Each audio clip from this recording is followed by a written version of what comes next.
First, I would like to thank TEST Foundation to organize this event, and also thanks Evelyn and Quinson to invite me to this event. And today, this is an honor to talk about my experience in back to Tibet, about teaching the biology in Tibetan language. And I know, as I'm an educator in Tibetan Tibetan language educator, so how important, effective the mother tongue education is for the Tibetan students. My talk today will be focused on my the biology teaching back to the Tibet. First, let me go over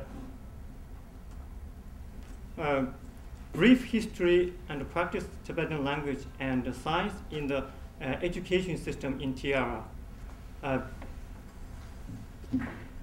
Before 1950s, there was some public school run by Tibetan government, which are mainly located in the district country, where it mainly taught in traditional way of Tibetan language and symbol mathematics. And there were a number of private schools in Lhasa city. Monasteries were also considered as educational institutes, where monks could be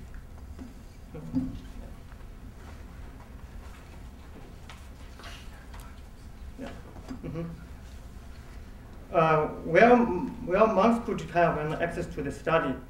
And also 1991, 13th Dalai Lama, when he returned from India to Tibet, and then he started to establish or selected some youth Tibetan from the noble family to study science in